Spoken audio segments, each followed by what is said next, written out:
Produser film Vina sebelum 7 hari dilaporkan ke Barreskrim Mabes Polri karena dianggap menimbulkan kegaduhan di tengah masyarakat.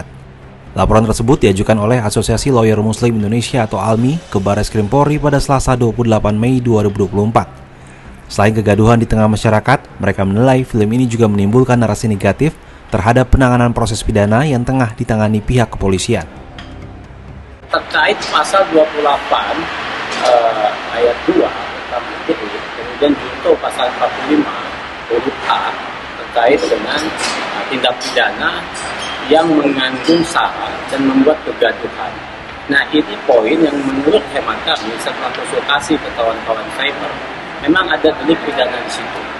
Nah, kemudian yang ditanya, siapa yang dilakukan dan siapa yang melakukan. Nah, laporan ini barang tentu yang memproduksi film. Jadi pihak-pihak yang memproduksi sebuah film ini dapat dimintai klarifikasi untuk menjelaskan terkait dengan produksi yang dia buat.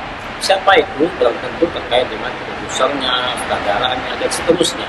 Supaya ini bisa diklarifikasi dan tidak membuat kegaduhan di publik. Film Vina sebelum 7 hari yang tayang pada 8 Mei 2024 berhasil memantik reaksi publik terkait kebenaran dalam pembunuhan Vina Dewi Arsita, remaja di Kabupaten Cirebon tahun 2016 silam. Melalui film ini pula, sejumlah akademisi dan pakar hukum pidana buka suara untuk mengkritisi integritas dan kompetensi kepolisian dalam menangani perkara. Saat peristiwa itu terjadi, polisi telah menangkap 8 pelaku dan memproses hingga pengadilan pada 2016. 7 pelaku divonis penjara seumur hidup, sedangkan 1 pelaku, yakni Saka Tatal, yang masih di bawah umur divonis 8 tahun penjara. Namun masih ada 3 orang yang masuk dalam daftar pencarian orang atau DPO. Setelah viral di media sosial, salah satu DPO, yakni Peggy Setiawan, berhasil ditangkap polisi. Peggy ditangkap polisi dalam perjalanan pulang ke rumah kontrakannya di Jalan Kopo, Bandung, tanggal 22 Mei 2024. Dalam penangkapan itu, polisi juga meralat jumlah DPO, yang awalnya 3 orang, menjadi hanya 1 orang. Peggy disebut polisi sebagai otak dari pembunuhan Vina dan Eki di Cirebon.